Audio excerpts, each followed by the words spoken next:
What's your name? Alan Taylor. And what's your hometown? Goshen. And how did you first come to St. Mark's? My wife's family has gone here forever. Her dad is Bill Ogle, which is the library down here. Okay. Her mom's been here forever. That's what brought me here. We're going to open with a couple easy beginning questions. What are some of the pastimes or activities that you like to do that cause you to lose track of time? Like you just enjoy doing these and you can do them for hours. No, just listening to music. What kind?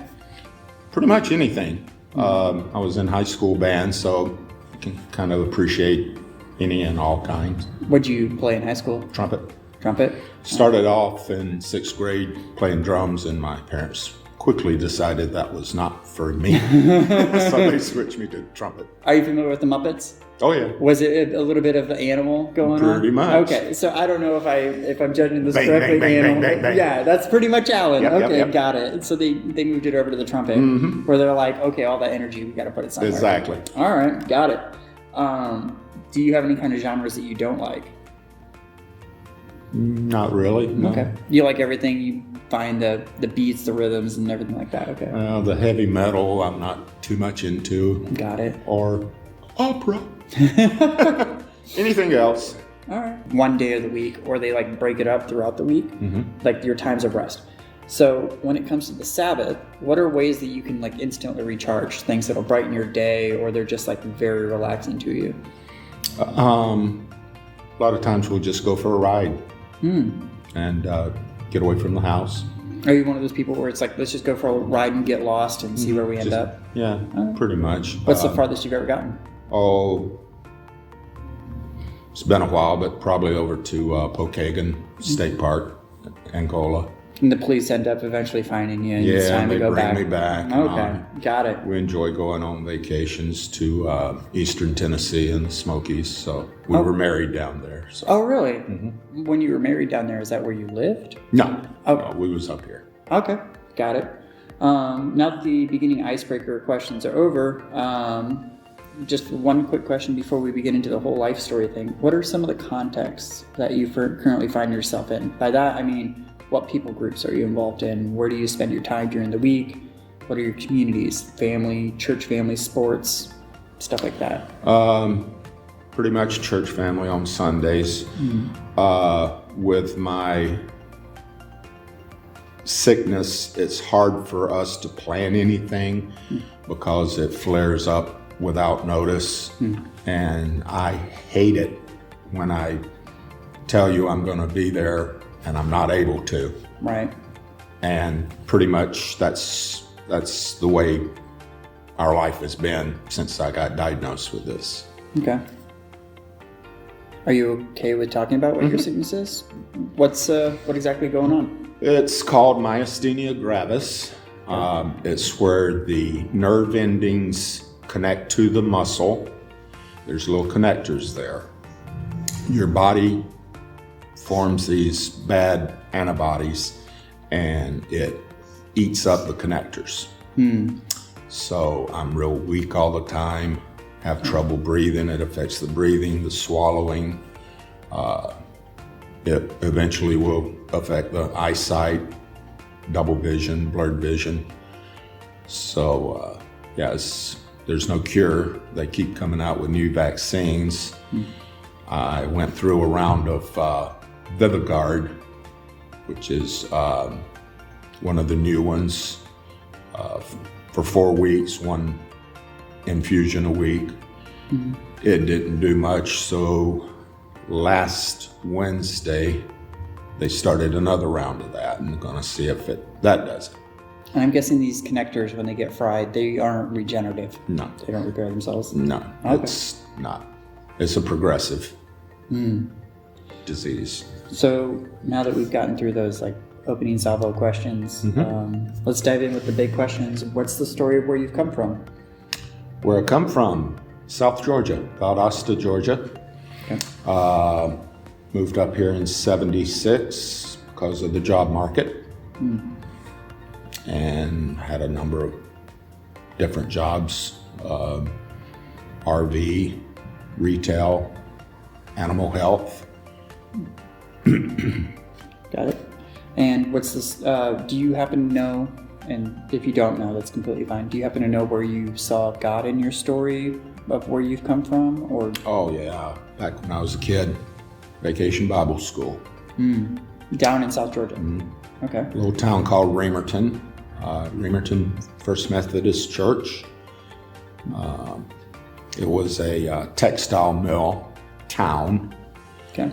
And pretty much all of my family worked there, and my granddad was mayor of the town for years and years. Oh, wow. So, How big was the town? inky dink, probably not even 1,000 people. Got it. The town of Valdosta kind of surrounds Remerton, but Remerton's its own. Well, it's incorporated, so it's its own town. Thing. Yeah. Okay, got it. And so, kind of like Elkhart, where it revolves around the RV industry, the place in Remerton that revolved around the textile industry. Is that still thriving down there? No. Okay. It shut down probably 15, 20 years ago. The whole town's, they used to be all white houses, shiplap-sided houses. They've taken those houses and made little antique shops, restaurants, and stuff like that.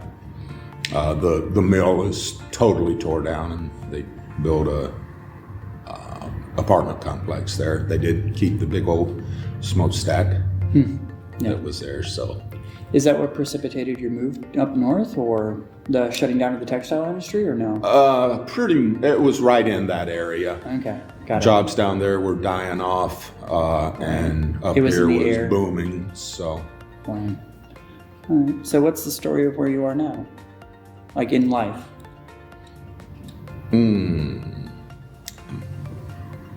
happy where I'm at. Are you currently working, retired? No, I'm retired. I was on disability for a while due to the myasthenia gravis, and then once I hit 65, I just went on Social Security. Got it. And where do you think God is in your story currently? Oh, number one. Yeah. And where's the story of where you want to go? As far as he'll take me. Do you have any kind of like, this isn't a question that I've necessarily vetted, but it's just something I'm thinking off the top of my head. I don't know if you're familiar with the author John Eldredge, but he writes about the stages in a man's life. And one of them is that after like around 50 or 55, there becomes like a legacy kind of thing. It's about like, what do I want to like leave behind, and also like what do I want to feed into as far as like grandkids, stuff like that. I'm curious, is that like something that you've thought about? Yeah. Especially here lately, I've been thinking about it a lot. Yeah. I've made mistakes, and Who I hasn't? want to make it right. Okay. So, Got it. And so that's something that you're working on, which can be painful because people are difficult and messy, which is what our church is really all about. So, right. yeah, I get That's that. what I like about it. Yeah, that the messy can show up. Yep. Where do you think God will be in that story of where you're wanting to go? Oh, I'm sure he'll help me through it. I have no doubt about it. And when you think about all those efforts that you've had, your story, all the things that you've fed into, what do you want it to culminate in? In other words, what do you want God to say when he tells a story about you, when he brags about who Alan is? Oh, wow. Never thought of that. I don't And if you need to take some time, go ahead. I can just spice it in. I don't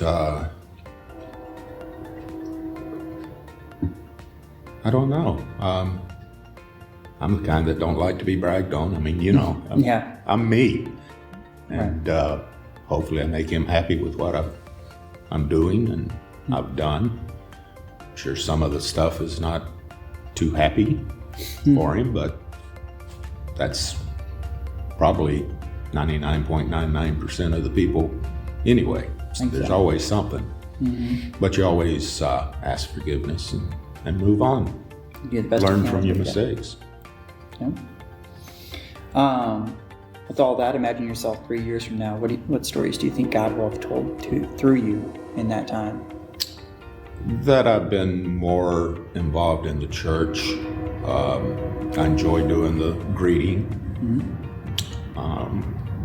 I would like to get healthy enough to get on more groups and Be able to be active, and when you say you're going to show up, you can show up. Yeah. Me and Judy used to do the Wednesday night meals. Oh, really? Every Wednesday we would have a meal, and we enjoyed that. But our health, we just can't do it anymore. Real glad you're kind of taking the reins on that. But yeah, well, I mean, I see the same vision and mission as well, and it's hard not to get excited about it because there's a ton of potential there, especially with who our community is as part of the church. How long ago was your diagnosis? It's been about 6 years now. Okay. Yeah. And this disease has been known for like the last 100 years, or? I have never heard of it until I got diagnosed. Yeah. Nothing. Neither did I. But as far as how old it is, I couldn't tell you. I'm not sure. Okay. Got it. Just currently they're working on, have you been through like clinical trials or anything like that? No clinical. The Vivigard that they did is, like I said, fairly new, probably within the last year or so. And they've just approved another one that my neurologist is going to try if the Vivigard don't work, but I can't remember the name of it right now, but it's real new. Got it. But there's a lot of side effects. Pneumococcal is the main one. I'll have to take vaccines for it before I take the infusion. Yeah. It reminds me of the whole like Israelites kind of thing where like we will wait upon the Lord. And when it comes to your health, there's a lot of like reliance on if and when God wants this to be removed from your life. It's like a lot of just like we will wait, we will cry out. Yeah. And if it's not cured, you make the best of it and keep going. Yeah, I mean, a lot of the time it's how we sit with what we have more than whether or not that thing is there. Yeah. Which is a big part of the class I've been teaching called Foundations of Freedom. It's not about freedom from the thing. It's about how you sit with what you have, which is, I mean, it's a hard thing for a lot of people to get. Yeah. It leads kind of into my next question. What are some of the roadmaps? And by roadmaps, I mean like mentors, role models, stories, ideas, books, pop culture, whatever. Roadmaps have you been using for charting where God's taking your story? Church, definitely. Tony's been a great leader for us. We were gone from this church for a little while. We went over to Life Center where Tony was. And when he got this position, we just came back and came here with him because we missed the church and we liked what he was standing for. So it worked out real good, the move back. And 2 questions left. Once, going back to where you've been, what are some of the ways you've been involved with God's mission? Like, what are some of the ways you've served or lives you've touched, both either currently or in the past? You've mentioned doing the greeting at the door. Yeah, I think a lot of the people that come here need to see a smile when they come in. Yeah. A greeting. So that right there is probably my main focus right now, is just concentrating on them. Some of them come in late, so I'll get the bulletins and take it to them because I usually put them over on the table after I sit down. So make sure they get that for all their paperwork and everything. Yeah, I actually, somebody bragged about you a week or 2 ago. I don't think you're aware of it. We were doing the photos for Easter, and somebody was like, I don't think I'm going to get my photo taken because I'm not part of the church. And Alan said, if you've been here once, you're part of this family if you want it. Yep. And the person who was bragging about you overheard that, and they were just like, man, that is the heart of who we are. That's exactly what this church is. Yeah, because I mean, it's tough world out there sometimes, so just realizing that we're all human. Last question I've got for you, Alan. Okay. Now, it's a dangerous question given who you are.